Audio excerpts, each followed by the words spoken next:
Day 14, it's time to talk about weed. Oh, that was good.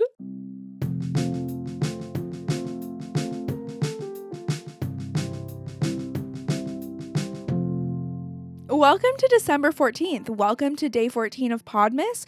Today I would like to tell a little bit of a story from my Thanksgiving and talk about the experience of being stoned, drunk, or sober for your holiday gatherings.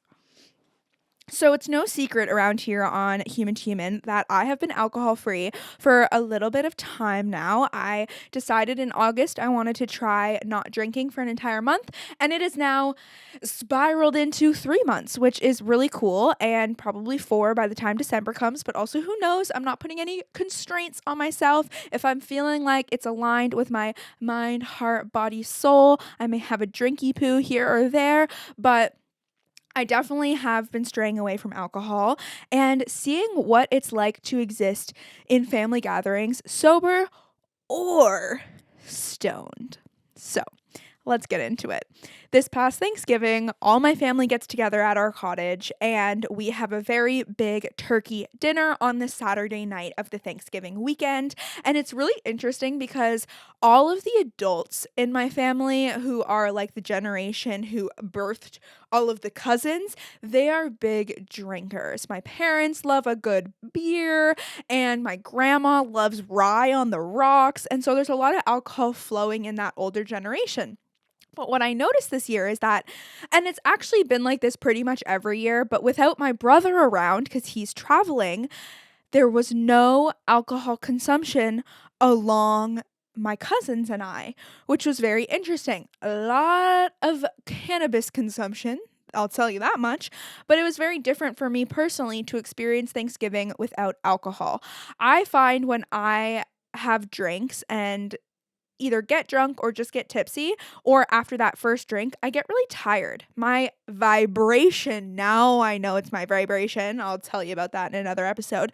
It definitely lowers when I consume alcohol, and so I get a little bit more lethargic. I get actually more antisocial. And so this year I was like, no, I'll just have some weed and hang. So I smoked a bit throughout the day. It was kind of fun. We were all just like hanging out outside. The weather was touch and go. It was raining sometimes, but overall we were able to just hang, have a bonfire, like stand on this little beach we have. It was really, really fun. And then by the time Thanksgiving dinner came, usually I've been drinking all day. So I'm so full from the alcohol, or you're like so drunk to the point where you're like, I need food so bad and you consume food. But usually I feel like alcohol really fills me up. So I'll have some food and it'll taste good, but I won't be able to eat as much as you typically do eat at a turkey dinner. Like you usually stuff your fucking face. And I'm not saying you have to. I'm not saying that's something that's required. I just said to my mom yesterday morning, or no, yeah, it was yesterday at dinner. I was like, "Mom, I'm so glad I'm finally eating like an adult."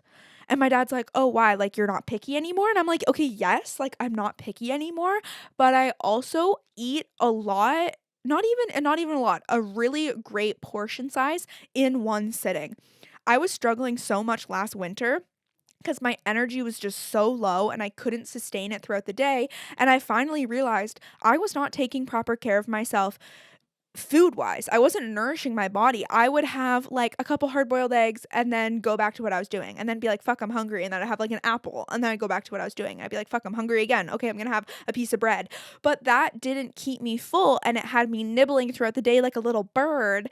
And it was really bad because I had a friend say this to me too, that I was constantly like keeping my blood sugar at a certain level. And so when your blood sugar drops, it's like my body's like, what's happening? So now I feel like I've really, really changed where I mean, I'm struggling with my breakfast. My breakfast definitely needs some improvement, but with my lunch, I have a very, very filling, well rounded lunch. Same with dinner, and I'll be full for a couple hours, and it's just so great. I've been known as the chick who's hungry all the time, which is not very good messaging to grow up hearing, but there was truth to it because I never sat down and ate enough in one sitting to keep me full for a long period of time. I'm a little bit of an ADHD girly, so I would get bored and I would just stop eating. And then in an hour, I would eat again. And that would just require so much decision making. And it was just so exhausting. And I never felt satisfied because I was just constantly nibbling. And now it's like I've seen this real change in myself. And what I really accredit it to is starting to eat sandwiches. Every time I've gone to restaurants growing up, I've always wanted a good chicken sandwich. And I always had them and they kept me full and I loved them. And finally, I learned how to cook them for myself. So I'll get some lovely sourdough bread, arugula. Oh, baby, the arugula makes it so good. I literally have to go to the grocery store after this to go get more arugula and bread. And then I'll do roasted red peppers, tomatoes, avocado. I've actually been dabbling with some spicy mayo, some chipotle mayo, and then I'll put some banana peppers on. So we're getting a little spicy taste going on. It's so friggin' yummy. It's so funny because my friend's dad opened this up for me. I was at her house recently and he's an amazing cook, and my friend is a vegan. So he made us just a tomato sandwich. Sounds so freaking simple. And I was like, oh, I don't think I want one. They were amazing. And it literally opened up this door for me of, oh, I can cook this for myself. And ever since then, I've been able to have a really, really filling lunch that then keeps me full till dinner. Or I have a little snack in the afternoon and then I'm back to business. And it's just, oh my gosh, life is so much better.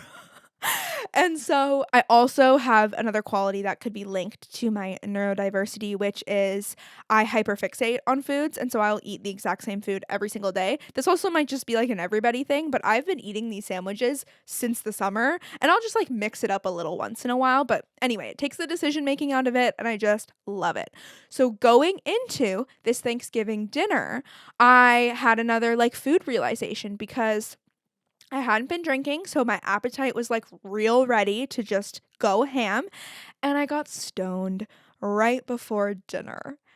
And you're like, Jess, you can get yeah, my family is it's very normalized in my family at this point. And we also we don't have any young kids in this side of my family. The oldest is like 17 and then it goes all the way up to my grandma in terms of age range. So we definitely can like dabble with these things and it's accepted. So I get stoned, I get my plate, and usually I get my plate of Thanksgiving dinner and I can never finish it.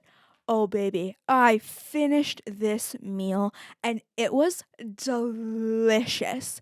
I looked at my boyfriend and I was like, this is the best Thanksgiving dinner I've ever had in my life. And it definitely is attributed to the absence of some substances and the addition of other substances, and also the change in myself as a woman. And I was just super freaking happy about it and wanted to tell you because I just want to open up the conversation that there are options for the way you spend your holiday meals. If you're someone who's always gotten drunk, it can be really fun and it can be a great way to just like YOLO let loose around the fam. But then maybe the food isn't as delicious, or maybe it's something that you don't feel that great about because the next morning you feel like garbage and then it makes the holidays even harder for you. Or maybe you're just like really not into weed, so you decide to opt out of smoking anything this year. That is totally freaking fine. The thing that I really, really love about being completely sober, no substances for holiday gatherings, which I've also done. My grandma had an 80th birthday last year and I didn't smoke, I didn't drink, I was completely sober. And I found I had so much energy throughout the whole evening. By the end of the night, I still felt like so just like sparked full of energy and good vibes, which is never the case if I do any sort of substance or alcohol or whatever. And I felt so fulfilled and so full of joy from this experience, which I was really, really grateful to feel because a lot of times our emotions are really masked and suppressed by the things we consume, whether it's weed or alcohol or something else. So I also do want to normalize having a completely sober holiday gathering. It's so weird. I feel like once we reach a certain age, depending on your family, it's like not the norm to be completely sober at your holiday gathering. And it can be really freaking fun, and you realize that you got to connect with Aunt Susie more than you did last year because you were clear-headed, able to ask her questions about her new dog. You just never know. So I hope this opened something up for you and made you laugh. If anything else, please feel free to submit a TMI story, something holiday related, or ask a question in the link in the show notes. And I will see you tomorrow for day 13 of Podmas. I'm starting to lose track. I can't believe we're getting into the teens. We're getting deep into the teens. Love you. You got this. And I'll see you soon. Oh, I just recorded two other episodes and I forgot to say I love you and you got this. You know it. You know it. You can come back for it tomorrow. Don't worry.